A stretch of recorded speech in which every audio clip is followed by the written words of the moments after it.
Alright, so we're going to go straight on into game number 3. It's on merry-go-round. Merry-go-round. Merry-go-round, another map. I like this map. I like this map a lot. I'm not gonna lie, actually. I don't like it on 2 bases, but once you hit 3, this map gets super fun. Yes, I definitely love this map as a Terran player. I like just how to take this third right there in front of your main, and then just expand out to one of the plateaus. All right, so sorry, spawning, and I was looking into dark space for no reason. Spawning in the top left corner, our yellow Terran player from Team Composites, DinoDan. And horizontally in the top right position, the green Protoss player, Rath. Rath.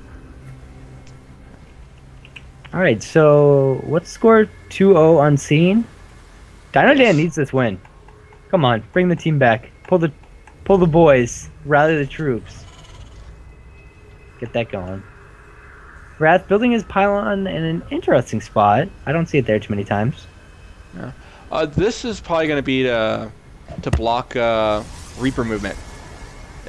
I mean, usually you have it more closer to the mineral line than back over if there. He just builds like vertically down. Yeah.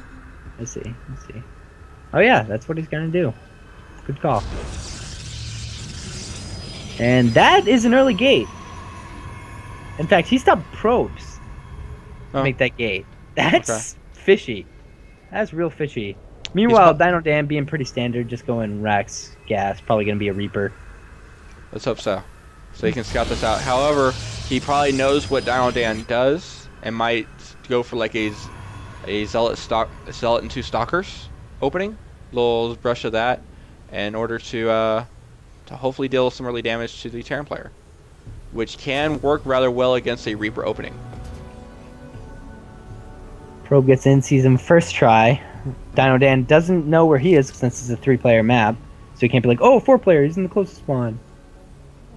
But yeah, he got in. It seems like he saw all he needed to see. There's the Reaper. No second gas coming down despite the early gate. And the Cybercore coming up. And saving a lot of Chrono Boost. And I love this build here where he goes for the... he doesn't take his second supply depot until after he takes his expansion.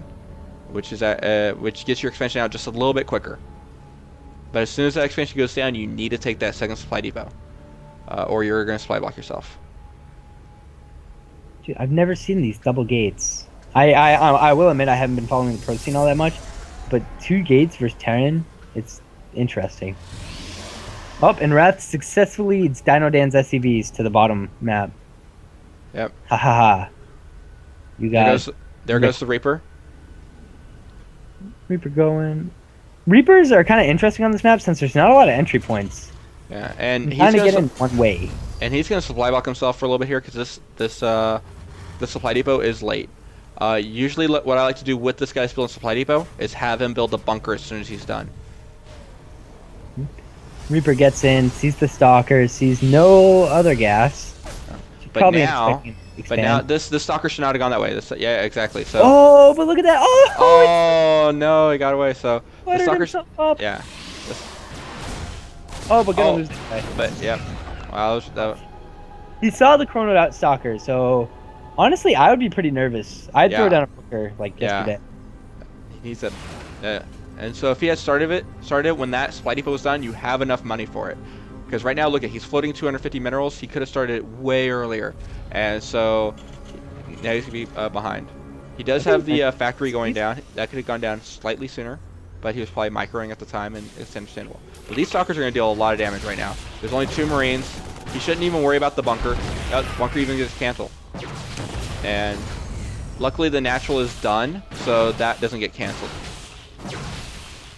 DinoDan, I think he's in a lot of trouble. He has to pull the boys. He pulled the boys. Yeah. Oh no, Rath successfully kiting back. 4-stalker joins, and he's kiting actually really nicely. You know, not taking too many hits, just attacking here and now. New member of UR. Yay, I didn't catch his name though. Oh, awesome. I will have to sell him ratings later. And this is the most worth ever. 10 SCVs, 11 SCVs. Can he get 12? Can I see a 12? 12, 12, 12! Can I get a 13? Just, oh, one shot? No? Okay, bunker's gonna be finished.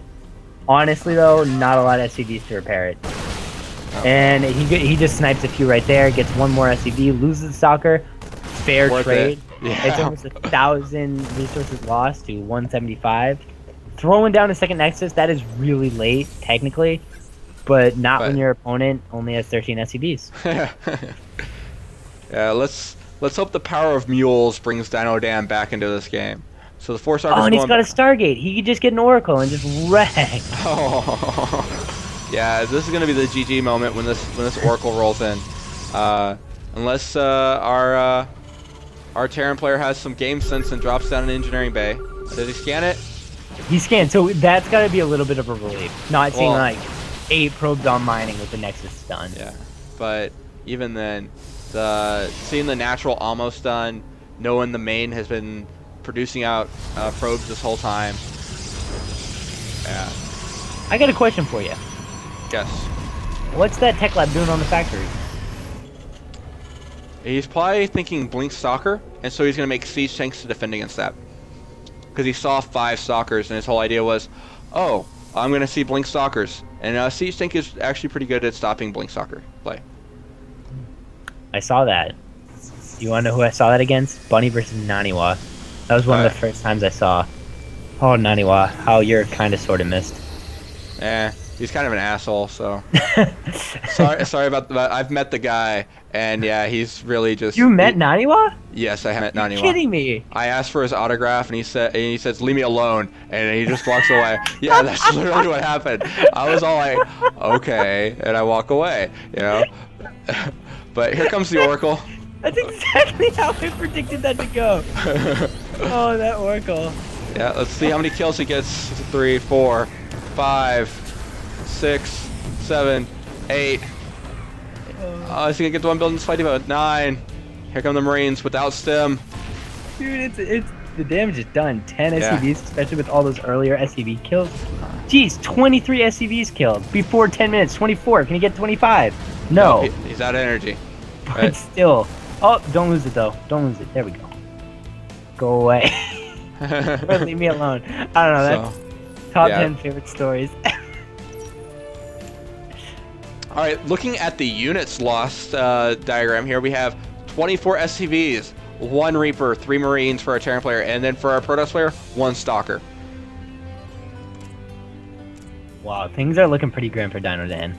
I want to believe, but Unseen Gaming too strong. That Void Ray. Okay, he gets just the Void Ray. I was gonna wonder why he would take that in there. His rally for his Oracle was still set to there, and he forgot about it. I see, getting 2 Oracles, probably just bunker bust. Yeah. I would have. Oh, I don't know. It's kind of a little late for that, because now there's kind of a lot of Marines out. No stim whatsoever. No. Oh, yep. Oh, he does have stim, but no combat shields. 11-minute stim. Sorry, got that one going for you. So. Oh, he just started right as I was looking at it. And the Protoss has no upgrades. Neither does the Terran player. Well, the Protoss does have Warp Gate. That's the only upgrade he has. That's the only upgrade you need. As long as you got that and the TT shrine, you're good to go.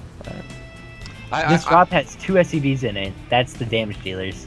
Yeah. I'm gonna have to talk to Reaper about how he lost to DinoDan, because I just maybe I can beat Reaper. He got died to a weird build. Oh, okay. That was the exact build I was talking about, though.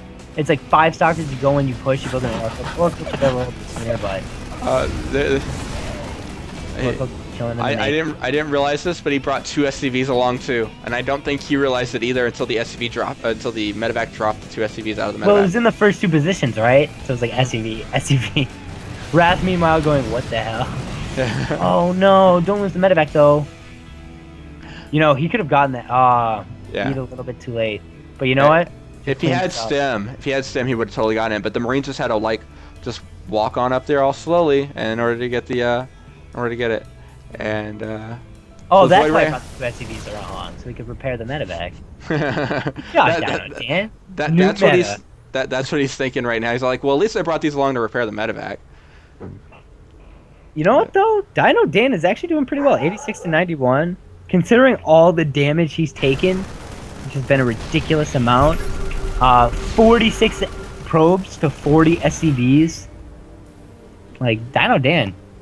That's true. DinoDan Maybe has... the dream is real. Yeah, he has come back. The mules. If Stem and Combat Shield both finish, and but even then, he doesn't have Ghosts on the way. He's just now starting his third, and we're gonna have High Templars on the field, the Templar Archives. So, but I think like, I don't know, but this is weird because 4 Void Rays actually don't do damage against Bio. They do 0 damage against just Marines. This is true. He should send the Void Rays around and try to, well, send the Oracle in to draw the Marines from the main out and send the Void Rays in to snipe the main. That would be sick. Maybe not even snipe the main, but just like tech labs, reactors, supply depots. Yeah, exactly. Get a refinery in there just for giggles. But our Nexus has gone down to the north for our Protoss player. I don't really like this location too much because you're expanding closer to your opponent slightly. But even it's all, I guess it all depends on the way he wants to play. I mean, Rath can take any expansion he wants right now. Maybe not the Terran's 3rd or 4th, but he can take a lot of expansions. He should just drop his Nexus right here in the natural and just start mining from it and be all like, hey, dude, what's up? The Huck 4 gate. Drop them there, cancel 4 gates. Booyah. 3rd base getting set down, actually at the same time as the Protoss. So he's got that going for him. That's true. It's just the Terran. He's doing a great job macroing. Don't get me wrong. He's doing a wonderful job macroing with what he has. But just like the upgrades, he has +1. Combat shields and concussive shells are just finishing up. He's getting +1 ship upgrades, which I guess is good. I don't know. Well, so he's going those for his Vikings, but he only has 1 Viking right now. He has siege tanks as tanks, well. Yeah. So it'll help out there too. But no Colossus. You know, alright, imagine somehow Rath gets caught out of position totally. And gets his Templar sniped. He could still kind of win this. Yeah. He should still Those Templar need to get sniped though. Yeah. He should still try dropping though. Send a medevac out and just because he's not dropping. So now the Protoss player's like, well, I'm not gonna get dropped. Let me just push out now. If he keeps dropping, the Protoss player's gonna be too scared to push out, and he can still macro more. But that to be honest, that drop could do a lot of damage, but he wouldn't have the army back at home. That's true too. It's mostly like you're hoping that the Protoss army retreats back to defend, or that it keeps the Protoss army back versus it doesn't keep killing my my natural or my 3rd or my main or. Whipping in a lot of stalkers. I don't know if I like that. I don't know. Oh, but that tank on siege at the wrong time. No tank. Oh, only 1 tank. Storm. Nice Storm, and he's gonna retreat. Or another Storm. Another Storm. All right. He's doing it on the tank that he's probably played Brood Ward before. Yeah. I would like to see a Guardian Shield, and you know what? That Storm just killed that tank. I've never seen that before. Here's a Ghost, and he does drop off an AMP, but it doesn't really do much. Yeah, it's a little late. All things considered, a good not a hold, but good engagement for DinoDan. And a good comeback for DinoDan too.